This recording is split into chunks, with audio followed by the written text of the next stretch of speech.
नमस्कार, वैशूज किचनमध्ये आपल्या सर्वांचं खूप खूप मनापासून स्वागत आहे।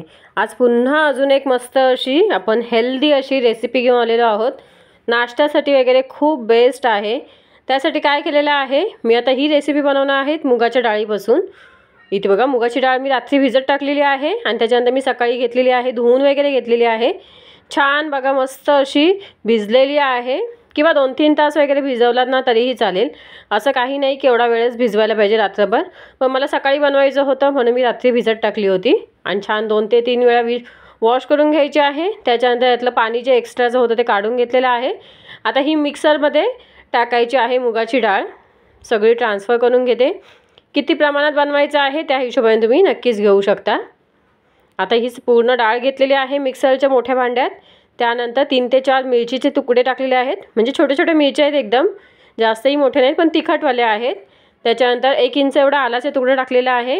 त्यानंतर हे घरी लावलेलं दही आहे ते मी 1 ते 1.5 चमचे टाकते आहे।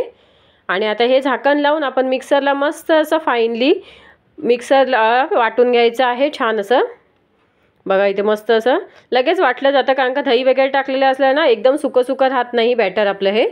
आणि आता हे काढून घेऊया, ज्या भांड्यात आपण भिजत टाकलेली मी त्याच्यातच काढून घेते। साईडचं वगैरे सगळं मी इथे ओतून घेते आहे। आणि त्यानंतर आता नुसतं आपण मुगाच्या डाळीपासून नाही, त्याच्यात भरपूर अशा भाज्या टाकणार आहोत। त्याच्यामध्ये कट करून घेतलेला आहे टोमॅटो, सिमला मिरची, गाजर, कांदा प्लस बीटरूट। मुलांना भाज्या खाऊ घालायचं किती भारी म्हणजे असं हे आहे ना रेसिपी आहे, इतकी सुंदर आहे ना की जेणेकरून मुलांना कळणारही नाही आतमध्ये भाज्या आहेत आणि मुलांच्या पोटातही भाज्या भरपूर अशा जातील। मुलं काही लहानपासून मोठ्यांपर्यंत सगळेच आवडीने खातील अशी ही रेसिपी आहे।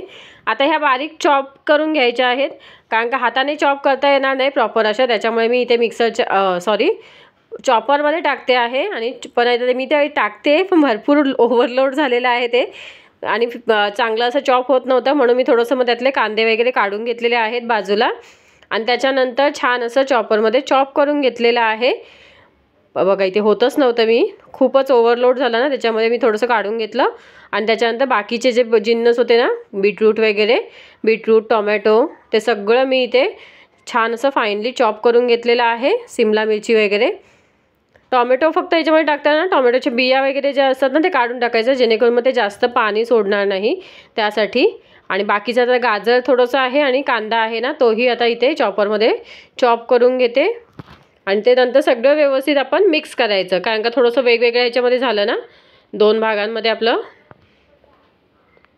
आता हे सगळं भाज्या एवढ्या काही लागणार नाही, कारण का मी थोडंसंच बॅटर आहे माझ्याकडे, पण तुम्ही नंतर हे कशातही भाज्या वापरू शकता असं काही नाही, किंवा तुम्हाला पाहिजे तर थोड्याच तुम्ही घेऊ शकता। मी इथे चॉप करून ठेवलेले आहेत, मी नंतर बाकी कोणत्याही याच्यामध्ये रेसिपीमध्ये वापरेन। आणि आता ह्या सगळ्या भाज्या आपण मिक्स करून घ्यायचं आहे चॉपरच्या ब्लेडला वगैरे किंवा झाकणाला खूप असं भाजी राहिली जाते बघा, ती आपण सगळी काढून घ्यायची आहे। आणि त्याच्यानंतर सगळे म्हणजे आता हे कांदा आणि गाजर थोडंसं फाटी राहिलं ना, त्याच्यामुळे सगळे आपण एकजीव करून घ्यायचं आहे, मिक्स करायचं आहे चमच्या साह्याने, हाताच्या साह्याने केलात तरीही काहीच प्रॉब्लेम नाही। छान मिक्स करून घेतलात ना की व्यवस्थित सगळीकडे म्हणजे सगळ्याच भाज्या आपल्या ह्याच्यामध्ये येतील, त्यासाठी आपण व्यवस्थित मिक्स करून घ्यायचं आहे। बाकी याच्यामध्ये अजून तुमच्या आवडीच्या भाज्या वापरू शकता, पनीर वगैरे पाहिजे असेल तर, ज्या कोणत्या कॉर्न असतो, बाकी कोणतं मशरूम खायचं तुम्ही कोण खात असेल मशरूम वगैरे तेही तुम्ही वापरू शकता। मी आता इथे वापरत नाही, माझ्याकडे ज्या घरात अवेलेबल होत्या ना त्याच्यापासूनच म्हटलं आपण मस्त अशी रेसिपी बनवूया। आणि नाश्त्यासाठी तर उत्तमच आहे, मुलांच्या टिफिनसाठी उत्तम आहे।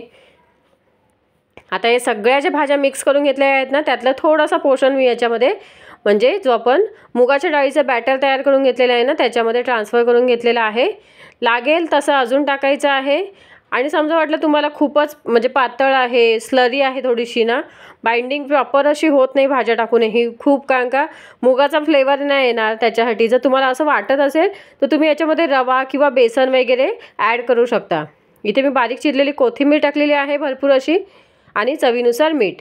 मी इथे बाकीचं काहीच वापरणार नाही आहे, कारण का आपल्याला फ्लेवरसाठी मी मिरची ऑलरेडी टाकलेली आहे याच्यामध्ये मिक्सरमध्ये। आपण मूग डाळ जेव्हा वाटली तेव्हा त्याच्यामध्ये आणि आलं टाकलेलं आहे, कारण का तेवढेच फ्लेवर बस होतात, बाकी काहीच चटपटीत वगैरे करायची गरज नाही, कारण का भाज्यांच्या फ्लेवरने प्लस मुगाच्या डाळीच्या फ्लेवरने इतकं सुंदर लागतं ते ना खायला. तुम्ही नक्की ट्राय करून बघा अशा पद्धतीने, आणि कसं वाटलं मला नक्की कमेंट करून सांगा. आता इथे मी थोड्याशा भाज्या कमी वाटल्या म्हणून मी पुन्हा ॲड केलेल्या आहेत आणि पुन्हा एकदा व्यवस्थित असं मिक्स करून घेते आहे.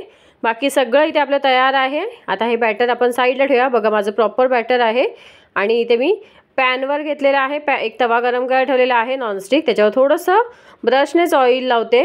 अगदी जास्तही लागत नाही ऑइल, बघा कमीत कमी तेलामध्ये होतं हे नाश्ता. त्याच्यासाठी हा वेट लॉस करणाऱ्यांसाठी ही खूप हेल्दी असा ऑप्शन आहे.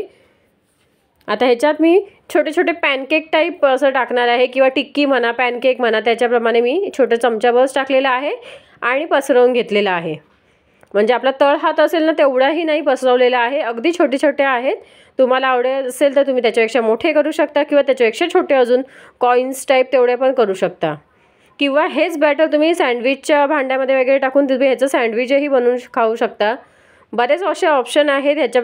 आपण एकाच बॅटरपासून अलग अलग शेपमध्ये करू शकतो, किंवा आप्पे पात्रामध्ये टाकून त्याच्यामध्येही टाकून असं व्यवस्थित असं छान असे आप्पे बनवून खाऊ शकता याचे.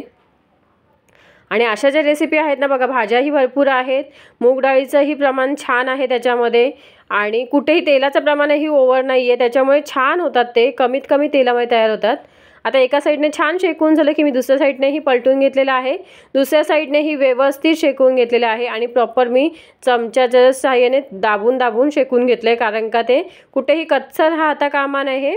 भाज्यांचा थोडासा क्रंचीनेस त्याच्यात राहतो आणि तो खरंच खूप छान लागतो. पण मस्त असं थोडंसं क्रिस्पी होईपर्यंत, ब्राऊन होईपर्यंत मी म्हणजे छान असं दोन्ही साईडने भाजून घेतलेलं आहे. तुम्हाला कितपत आवडतं त्या हिशोबाने तुम्ही नक्कीच हे करू शकता. मी इथे झालेलं आहे बघा, आणि अजून दुसरं बॅटरही टाकून छान असं हे थोडेसे जास्त असे कुक केलेले आहेत. मला थोडासा ब्राऊन कलर अजून पाहिजे होता, त्याच्यामुळे त्या हिशोबाने करून घेतलेले आहेत. सर्विंग प्लेटमध्ये काढलेले आहेत आणि बघा इथे मस्त असे सर्व केलेले आहेत. तुम्ही इथे टोमॅटो सॉस किंवा चटणी कोणतीही खोबऱ्याच्या चटणीबरोबर खाऊ शकता. इथे तोडूनही दाखवते. आणि इतका हेल्दी, इतका टेस्टी नाश्ता तयार झालेला आहे ना, तर तुम्ही नक्की ट्राय करा. कसा वाटला मग आजचा हा व्हिडिओ, आजची ही रेसिपी? आय होप तुम्हाला आवडली असेल. व्हिडिओ आवडल्यास व्हिडिओला लाईक, शेअर, सबस्क्राईब करायला विसरू नका. थँक्यू.